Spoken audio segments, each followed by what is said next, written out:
여러분 안녕하십니까, 진성호입니다. 윤석열 대통령의 미국 국빈 방문, 그리고 어제 이 바이든 대통령과의 한미 정상회담에서 채택한 워싱턴 선언이 지금 국제적인 화제입니다. 자, 바이든 대통령이 김정은을 겨냥해서 굉장히 충격적인 발언을 했습니다. 그동안 북한에 대한 비판들 많았지만 정권의 종말이라는 단어를 쓴 것은 처음입니다. 자, 지금 윤 대통령과 바이든 대통령의 이 워싱턴 선언 내용은 실제적으로 한국이 핵 보유국이 되지는 않습니다. 그러나 사실상 미국과 한국이 핵 공유를 하는 그런 실질적인 효과를 낳게 됩니다. 그리고 한국의 미국의 이 전력 자산들, 특히 핵을 보유한 잠수함이 오는 등 김정은을 경악시킬 상당히 많은 장치들이 포함됐습니다. 지금 민주당은 윤 대통령의 방미 성과를 축소시키느라고 정신이 없습니다. 문재인 전 대통령은 재임 기간 중 한 번도 미국에 국빈 방문을 한 적이 없습니다. 그만큼 미국 정부의 이런 환대에 배갑한 것이 아니면 김정은의 눈치를 보는 것인지 지금 민주당은 가짜뉴스까지 퍼뜨리면서 윤 대통령을 공격하고 있습니다. 그런데 바이든 대통령은 정말 달랐습니다. 질 바이든 여사 역시 이 일본 총리 부인을 맞을 때와는 완전히 다른 우리 김건희 여사라며 환대를 했습니다. 이런 모습들이 민주당을 배아프게 할지 모릅니다. 그러나 하태경 의원의 말처럼 어떻게든 이 국익을 위해 나간 대통령을 깎아내리려는 것은 사실상 매국 행위인지도 모르겠습니다. 자, 바이든 대통령 뭐라고 했을까요? 이 발언의 수위가 굉장히 높아졌습니다. 김정은 이제 죽었다 복창해야 될 겁니다. 진성호의 융단 폭격 시작합니다. 김정은을 융단 폭격합니다. 자, 윤석열 대통령이 취임한 뒤 미사일 도발을 그냥 밥 먹듯이 했던 김정은, 그러나 이제 임자 만났습니다.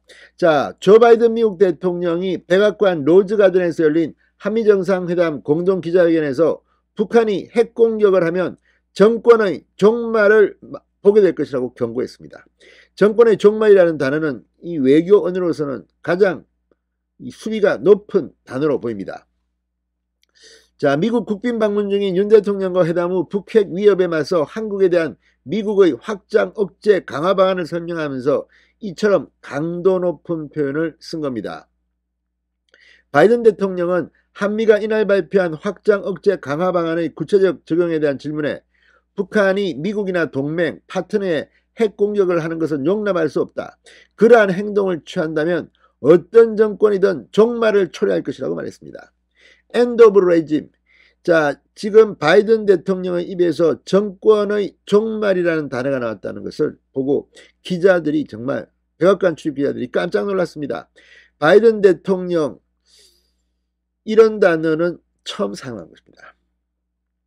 한미는 미국의 확장 억제 강화 방안과 미국의 이 한국에 대한 지원, 이걸 갖다가 설명하는 과정에서 이 같은 표현이 나온 것으로 보입니다. 확장 억제에 대한 한국 목소리를 더 반영하고 신뢰를 높이기 위한 양자협의체 핵협의그룹 NCG 창설에 합의한 이날 워싱턴 선언, 지금 김정은 이외에도 경제 이 돈줄을 봉쇄하는 것이라든지 북한 인권, 김정은이 가장 무서워하는 이것을 이제 앞으로 이 북핵 대비 방안으로 치고 나갈 것으로 보입니다. 바이든 대통령은 워싱턴 선언을 증가하는 북한 핵 위협에 대응하기 위해 확장 억제에 있어 진전된 조치를 하는 것이다. 필요할 때 동맹과 협의를 위해 필요한 모든 노력을 취한다는 뜻이라고 말했습니다. 자, 지금 이 워싱턴 선언에 대한 설명들, 해석들이 나오고 있습니다. 자, 김태효 국가안보실 1차장 설명처럼 이제 이 핵 운용에 대한 정보 공유를 한국과 미국 정부가 사실상 하게 되는 겁니다. 이 공동 계획, 정보 공유, 이 메커니즘, 핵에 관해서 이제 확고해지는 것으로 평가됩니다. 우리 국민이 사실상 미국과 핵을 공유하면서 지내는 것으로 느껴지게 될 그런 현실적인 효과를 가져오게 될 것으로 보입니다. 자, 특히 전략 핵잠수함 SSBN의 정례적인 한반도 전개 합의를 두고 1980년대 초 이래 없었던 일로 미국의 핵 전략 자산을 한반도 주변에 사실상 상시 배치해 유사시 한미가 응징보복에 나설 것을 분명히 했다는 점에서 사실상 전술핵 재배치와 같은 효과가 있는 것으로 분석되고 있습니다. 자, 지금 민주당 이재명 대표는 윤석열 대통령의 방미 성과에 대한 질문을 받고 당의 입장 발표로 대신하겠다, 개인적인 이야기는 하지 않겠다고 했습니다. 그만큼 지금 바이든의 이 발언은 상당히 이 민주당 그리고 한국에 있는 친북 세력들을 경악시키고 있습니다. 그런데 왜 이렇게 북한의 눈치를 보는 걸까요? 아무튼 간첩단 사건들이 지금 계속 터지면서 윤석열 대통령 5년 동안 이제 남북관계는 정상화될 것으로 보입니다. 진성호의 윤담 폭격이었습니다. 여러분 감사합니다.